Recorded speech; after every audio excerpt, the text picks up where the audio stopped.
I'm Scott Patrick in the Dish Studio. As we count down to the Academy Awards on March 4th, HDNet Movies has a staggering Oscar movie celebration for you to enjoy. From Thursday, February 1st through Sunday, March 4th, that's Oscar night, HDNet Movies has 75 Academy Award winners playing on Channel 130. Richard Roeper hosts, and the Oscar goes to for his second year in a row. Undefeated, victorious, triumphant. These are just a few words to describe Academy Award winners. I am big.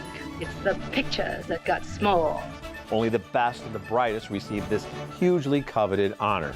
Hi everybody, I'm film critic Richard Roeper. Please join me as I host this television event.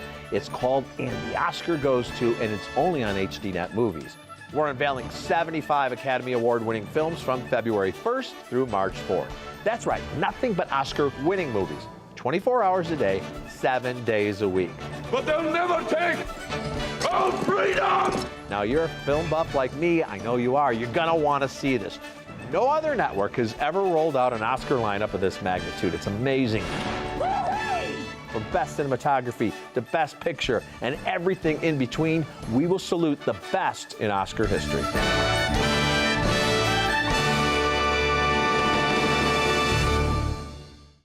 Richard Roeper came to the Dish Studio to talk about this great Oscar collection, and we'll share his interview in just a moment. HDNet Movies is channel 130 on Dish, and if you don't have it, the easiest way to add it is the Dish Movie Pack. Dish Movie Pack is 15 channels, more than a dozen movie channels for one low price. Now, to add Dish Movie Pack, just give us a call at 1-855-628-5830. That's 1-855-628-5830. Or check it out online at mydish.com/moviepack. A short while ago, Richard Roeper returned to the Dish Studio. He's a frequent guest and an old friend, and I really enjoyed talking to him about the great collection of Oscar-winning films that HDNet Movies is presenting this month. Richard, it's great to have you back in the Dish Studio. My friend, good to be here. And we are talking about, I think, one of the best television hits I've ever seen for the Academy Awards, if not the best, and that is... The Oscar Goes To. We're talking about 75 movies, and every one of these movies has not just been nominated in one category, or in some cases many, many categories, but has actually taken home Oscar gold. It's an amazing roster of films, some old-time classics, some newer films, some little-known films, some popular classics, you name it, we got it. Let's go through just a few of these that are your personal favorites. Like, what's one that's on this list that you go, this is my favorite movie of all time? You know, there's a ton that I love, but there are a couple that when I first saw the list, I got really excited about because they're just personal favorites of mine. For example, Breaking Away. And Breaking Away is a film that, when it came out, was a huge critical and popular hit, but it's been a long time now. I think it was, I want to say 1977, so it's been quite a while since it first came out, but it is the ultimate sports underdog movie. Of course, we're talking about a film that's set in Bloomington, Indiana, and the local townies are known as cutters because of the limestone quarries, and they get involved in the Little 500, as it's called, the big bicycle race, and it's just a great coming-of-age story. And even if you know nothing about the Little 500 and the bicycle world and all that, you'll be rooting for these four kids so much at the end of this film. Woodward. Yeah. There's been a break-in at Democratic headquarters. There's been an arrest. Local Democratic headquarters. They were bugging the place. I want to talk about Watergate. One I want to bring up to you is All the President's Men, because you came and did Dish Studio Movie Mania, and I remember taking you up and we were waiting for your car to go to the airport, and I looked up and you're like taking a picture of yourself with All the President's Men poster, because we have one of the original posters, but that was a definitive movie in your childhood. Absolutely, and it's, you know, like a lot of people at the time, it was one of the reasons I thought maybe one day I'm going to grow up and become a newspaperman, because this is from an era where journalists were heroes. And you know what, a lot of journalists in this day and age are still heroes when they're seeking out the truth and covering wars, but it's an amazing thriller because we know how it's going to turn out. We know that Woodward and Bernstein, spoiler alert, Nixon didn't make it through his second term, folks, but watching how it's done as a procedural and the way it was just laid out, and of course the performances from Redford and Hoffman and Jason Robards as Ben Bradley, Hal Holbrook as Deep Throat, remember him in the parking garage, but just a beautifully layered and perfectly spun thriller as well. And man, I think everybody should see that movie if they haven't seen it. Boy, does it ring true today. Yeah, absolutely. So those are some of the blasts from the past that are still hold up, and they're great films. But we have some more recent ones too that are absolutely wonderful movies, including Birdman. Birdman, I mean, some of those takes were, what, 5-6 minutes long? I think there's only 5 or 6 cuts, and they're usually done in a way, you know, where we go behind a post or something. Right. So the filmmaking is so amazing, and those unbroken shots are so cool that I had to go back and watch the movie a second time just to get past being dazzled by the camera work, and then really concentrate on this incredible story, and of course, the amazing performances. Man, it's a strange and cool and dark and funny film, and I love the fact that, you know, Michael Keaton, it's what do they call it, the meta type of a performance, because he's the guy who obviously played Batman. Now he's playing an actor who once played Birdman, but he's trying to resuscitate his career, and it kind of his parallels with Michael Keaton's own life and career, and he was so good in that. Another great film, The Fighter. That's Oh man, I love that film. It's interesting because I was just talking to somebody recently about The Fighter, and I think it was nominated for 7 Academy Awards. Melissa Leo won, Christian Bale won, and it was the first time since Hannah and Her Sisters that one film had both supporting acting categories, victories. Mark Wahlberg, I mean, it's got all these big names, and it's a great story, but I think it tends to get forgotten only because it's got kind of a generic title of The Fighter, and it's based on these real-life brothers, you know, who had this incredible ride, and one of them became addicted to crack, and Christian Bale did his famous thing where he lost the weight and really kind of became the character. But it's, you know, it's a really, really strong and intense film. I love that film. I'm his blood. I'm his family. I'm the one fighting, okay? Not you, and not you. I know what I need. And you need Dickie? I want Dickie back. And I want you, Charlene, and I want O'Keefe. I want my family. What's wrong with that? Black Swan, another really terrific film recently. Can I just tell you something? I mean, I love Black Swan. Aronofsky's a genius. Natalie Portman, and you might feel the same way. The first time I saw her in The Professional, I thought it's only a matter of when, not if she's going to one day win an Academy Award. You could just tell she was that good. Right. I rarely get freaked out, but for those who have seen the movie, you know what I'm talking about. Well, there's a scene where she sort of becomes the Black Swan. Right. And that stuff happens with her legs, Yep. and you hear the cracking and stuff. Ah! Man, it freaks me out. It's so brilliantly done, but it freaked me out. It's tough. And I think Mila Kunis doesn't get enough credit, too, because I think, you know, her character is really a key of the way that she and Natalie Portman played off each other. I thought that was a great performance as well. Yeah, very good. So looking through the list, I mean, really every night and day and night, because these are going to run 24 hours a day, there's something that you'd want to see. I think that's one of the great things about the list, too, because you're like, well, okay, maybe I don't know that movie. I'm going to see it for the first time. Now one of my perennial favorites is going to come up next. So you get all the greatness that Hollywood has to offer, because there's some classic films here like Stalag 17.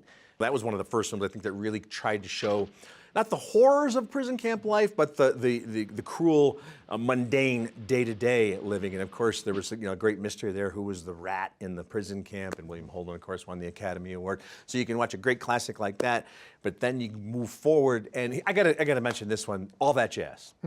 Is one of my favorite movies. When you think about that movie, it's got to be one of the darkest musicals ever. This is a movie that includes a shot of the main character being zipped up in a body bag, and they actually have this zip like that. And Roy Scheider, I thought, was kind of an odd choice at first. And I remember Richard Dreyfuss was offered the role and didn't. Then he felt like it might not gel, and he backed out. And I thought, Roy Scheider, he's usually playing like he's the sheriff. He's trying to kill the sharks, or he's the bad guy, or he's the cop. But he was fantastic as a thinly kind of veiled version of Bob Fosse. And the music in there, Ben Vereen. And I have to say this too. If you're gonna meet the angel of death, let it at least be Jessica Lange, right? If she's gonna come knocking, right? Shoot! Shoot! That's a fine word you've got there, Baroness. Yeah, the other thing, you look at this list and you see Robert Redford in a bunch of films. I mean, there was a period where he was in The Sting, Out of Africa, and there's just, and another one I want to talk about, Ordinary People. And one of the reasons Ordinary People is so famous now is because? Well, it's interesting because people always cite that as one of the prime examples of a film that should have won for Best Picture in Raging Bull, which is, it's hard to argue against that. Raging Bull is routinely listed among the 10 or 15 greatest movies of all time. But it's kind of a slight to Ordinary People, which is a very strong film. It was Redford's directorial debut. And what he did there, I think, was something pretty extraordinary. And in fact, with Mary Tyler Moore really playing against type as this icy mother. He walks all over us, and then you go up and apologize to him. I'm not going to apologize. Yes, of course you are. You always do. You've been apologizing to him ever since he got home from the hospital, only you don't see it. Donald Sutherland in maybe the best performance of his career. And of course, Timothy Hutton, I don't think had done any movies before, maybe one or two small roles, a television actor who won the Best Supporting Actor award for his incredible portrayal of this young guy who's dealing with, you know, a lot of guilt and depression. I mean, it's a very strong film. I remember that definitive kitchen scene at the end. I actually got to interview Donald Sutherland after that, and he said they shot that scene about 6 months after the film wrapped because they didn't think the film was coming to the right completion and that maybe Mary Tyler Moore was too much of a villain in it. And so they literally had to redo the whole set, find all the pieces from that kitchen, and did that scene. He goes, that scene changed the entire movie. And it really does, yeah. Calvin? Do you love me? Do you really love me? I feel the way I've always felt about you. You mentioned the role that Redford was on. I want to say not the role he's playing, but on a career role just prior to that, from the mid-'60s really through the late '70s, and we've got a ton of those films there, including The Candidate, which is interesting because in All the President's Men, he plays a real-life journalist who's helping to take down a corrupt presidency. And in The Candidate, it's pure fiction. He plays Bill McKay, who's basically a Robert Redford type, although Redford's a brilliant guy. This guy's not the brightest guy in the world. His father was a legendary California senator, and they decide to run him because he's great looking and he's got a good smile. And Peter Boyle plays his campaign manager. And talk about a movie that was ahead of its time. No kidding. Because here's a guy who's completely vapid and doesn't even really want to win, and then all of a sudden finds himself elected the senator from California. And it's such a great performance by Redford. She picked him clean. He never missed it. God, it's like he's expecting a big night. Must be 15, 20 grand here. He's waiting for you in the card room. Let him wait. I love this thing. Now, if you haven't seen it, I don't want to give anything away, but when it came out, there's a big reveal, a big twist.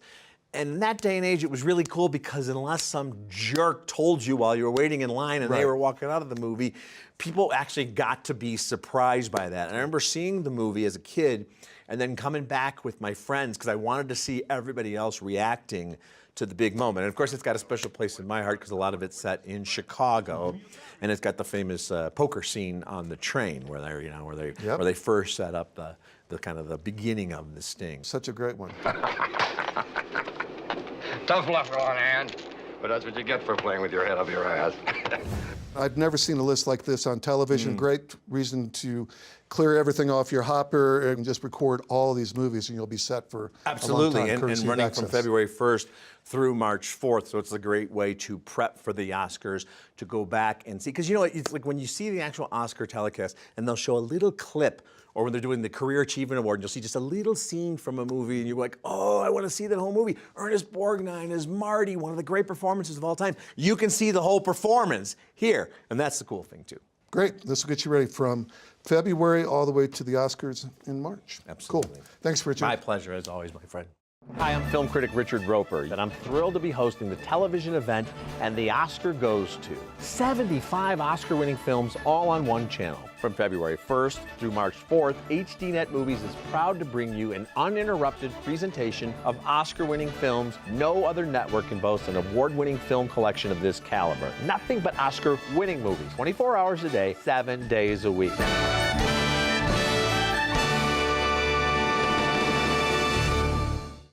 And the Oscar Goes To is presented by Richard Roeper.